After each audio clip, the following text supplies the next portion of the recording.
आपके मुंह में संविधान की रक्षा शब्द शोभा नहीं देता है। ये पाप कर करके आप बैठे हुए लोग हो। इमरजेंसी में पिछली सरकार में 10 साल ये कैबिनेट में थे खड़गे जी।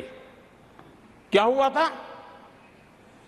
प्रधानमंत्री संवैधानिक पद है, प्रधानमंत्री के पद के ऊपर एनएसी बैठ जाना, ये कौन से संविधान में से लाए थे व्यवस्था? किस संविधान में से बनाया था आप लोगों ने? आपने देश के प्रधानमंत्री पद की गरिमा को चकनाचूर कर दिया था और रिमोट पायलट बनकर के आप उसके माथे पर बैठ गए थे। कौन सा संविधान आपको अनुमति देता है?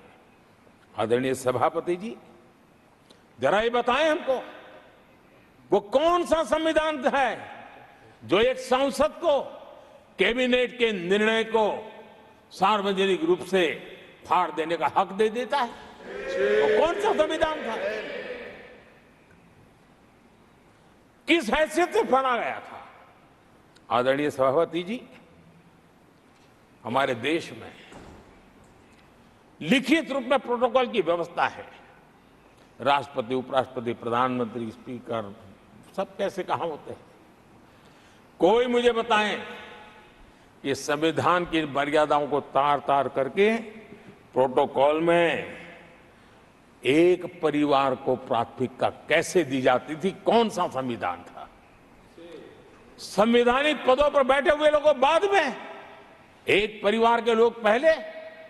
कौन से संविधान की मर्यादा रखी थी आपने? और आज संविधान की बातें करते हैं, संविधान लहराते हैं, जय संविधान कहते हैं। अरे आप लोग तो India is Indira, Indira is India के नारे लगा करके जिए हो।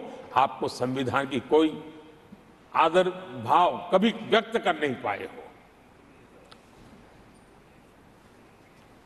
आदरणीय सभापति जी, मैं बहुत गंभीरता से कह रहा हूं कि देश में कांग्रेस संविधान की सबसे बड़ी विरोधी है। उसके जहन में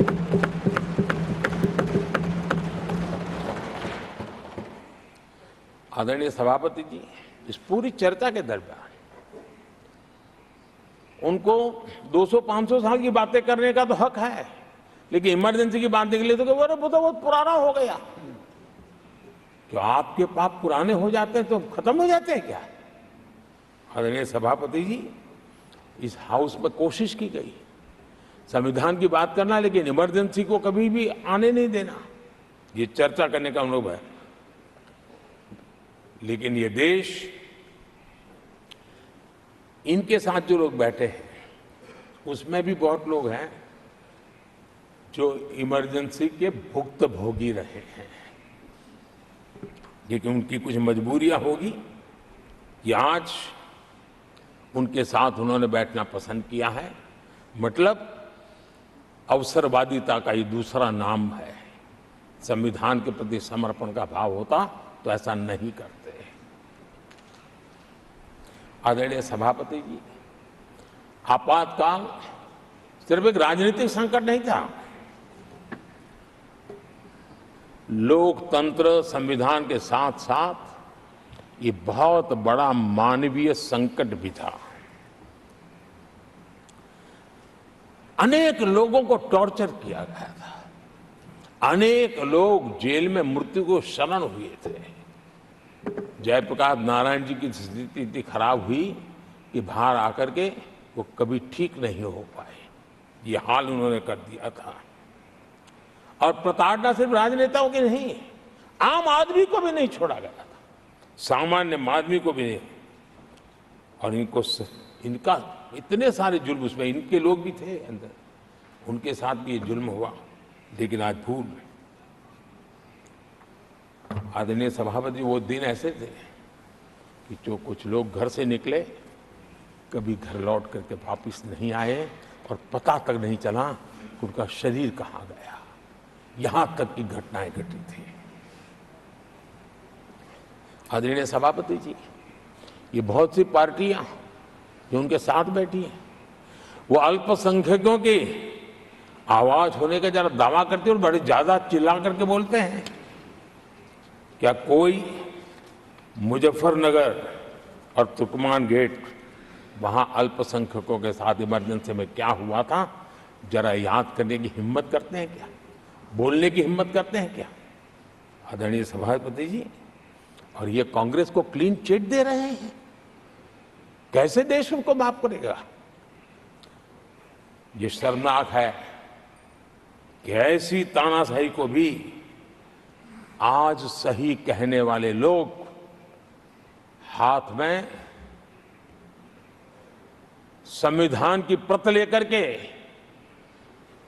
अपने काले कारनामों को छुपाने की कोशिश कर रहे हैं।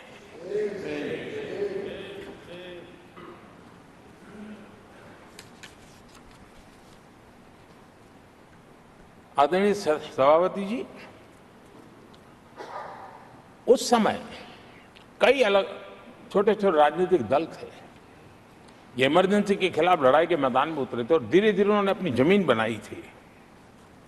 आज वो कांग्रेस का सहयोग कर रहे हैं।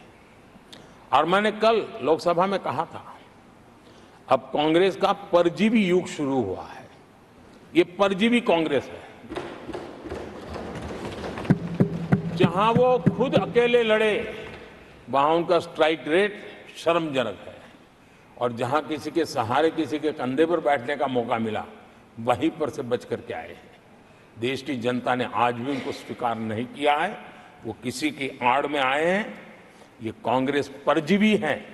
किसी और के कारण सहयोगी दलों के वोट खा करके वो जरा फली फूली है ऐसा दिखता है। और कांग्रेस का परजीवी होने का कारण उनके अपने कारनामों से है। वे देश की जनता का विश्वास नहीं लेता है। वो जोड़ तोड़ करके बचने का रास्ता खोज रहे हैं। जनता जनार्दन का विश्वास जीतने के लिए इनके पास कुछ नहीं है। इसलिए फेक नैरेटिव के द्वारा, फेक वीडियो के द्वारा देश को भ्रमित करके, गुमराह करके अपने कारनामे करने की आदत है।